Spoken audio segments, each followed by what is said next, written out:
Good evening. I'm Lauren McCoy. In Orleans Parish, the frantic search for escapees is still underway. It's been 1 week since 10 inmates escaped the jail and 5 inmates are in custody. Take a close look at this. These are the men still on the run tonight. The search has also led to the arrest of 5 people accused of helping the escapees. Today, a judge set the bond for a 5th accused accomplice who allegedly helped the men escape. Jacob Bradford has a breakdown of what all happened this week. Last Friday, a scene you'd think you'd see in an action movie caught on the Orleans Justice Center cameras. 12:23 a.m. Inmates started yanking on a cell door, eventually pulling it off its track. They entered a cell, then 10 escaped from a hole in the wall behind a toilet. Inmate Trayvon Williams is said to have helped them in their escape, although the exact details of how he helped are not known at this time.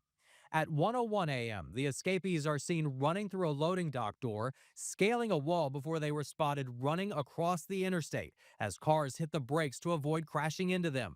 Sometime before 1:30 a.m., police say Courtney Harris, along with Casey Smith, picked up Leo Tate, Jermaine Donald, and a third unknown escapee in the 1700 block of Dupree Street off Washington Avenue near Central City. Police say they dropped that third inmate off just minutes later at South Broad and 4th Streets. Then police say they drove to Dale Street in New Orleans East, where witnesses say they spotted Jermaine Donald, who asked them for money before leaving. About a half hour later at 2:11 a.m., surveillance cameras capture video of Antoine Massey, Lenton Van Buren, and Derek Groves walking down an alley off Barone Street in the CBD. Video also shows them crossing Howard Avenue at Barone. It wasn't until nearly 7.5 hours later at 8:30 a.m. that the sheriff's office says employees discovered the inmates missing during a routine head count. And a half hour after that, at 9 a.m., Sheriff Susan Hudson says she was notified. You got to go inside the facility to be able to see. They could have been anywhere. We have to make sure that's exactly what happened. We have to pull all the video and find out what happened. That takes a little bit of time. At 9:58, escapees Kendall Miles and Corey Boyd are seen walking in the French Quarter on Project NOLA crime cameras. At about 10:15, Fox 8 breaks the story. 10:30, New Orleans police learn of the escapes, and at 10:50, the sheriff's office notifies the public. The next recording of an escapee comes in at 11:12, as video shows Miles' arrest in front of the Hotel Monteleone, hiding under a parked car. Miles was originally in the OJC on robbery and second-degree murder charges. 7 inmates were still on the loose. Did no one see this on the cameras? Is anyone watching the cameras? Because you would think that this would be like a huge, somehow the system would flag this like, hey, you know, there's a bunch of people now running out the building. Throughout the weekend, scenes like this were seen around the city. This video was taken Saturday afternoon on the I-10 service road in New Orleans East. Large armored trucks and SWAT teams from Louisiana State Police rushing to chase down leads and make arrests.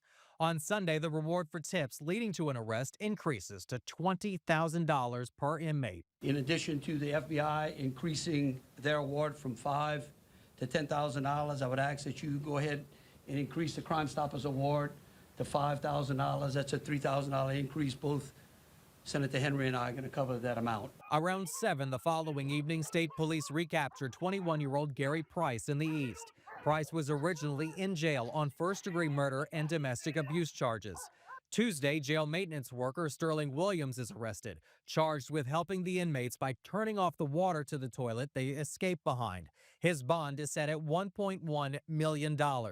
His attorney and family say he was following orders from a deputy to shut the water off to the toilet that was allegedly clogged. Stay strong, Sterling. We're coming to get you. Sterling strong. Sterling strong. Sterling strong. Sterling strong. We here for you, Sterling. We here, Mama son. here for you. Investigators say Williams was threatened with being shanked if he did not shut that water off. Attorney General Liz Murrell says Williams had plenty of time to alert his supervisors. I think that he made some bad decisions. I mean, I don't think that he had to do any of the things that he did. Shortly before 8 Tuesday evening, 19-year-old Corey Boyd is arrested at an apartment building on Iberville Street. Police arresting 4 women they say helped the inmates, such as driving them around the city and sending money. That includes 30-year-old Casey Smith, 32-year-old Courtney Harris, 38-year-old Cravante Baptiste, and 59-year-old Connie Whedon. And tonight, these are the 5 inmates that are still on the run. 27-year-old convicted killer Derek Groves, 32-year-old Antoine Massey, who was wanted in St. Tammany Parish for rape and kidnapping, 42-year-old Jermaine Donald, and 26-year-old Lenton Van Buren are facing charges of second-degree murder. 31-year-old Leo Tate faces drug and burglary charges. All are said to be dangerous offenders. And earlier this evening, police arrested 28-year-old Emmett Weber in New Orleans East. He is also accused of helping some of those inmates avoid capture. The reward for information leading to an arrest sits at $20,000. If you know anything, you are urged to call Crime Stoppers at 822-1111. Your tip will remain anonymous.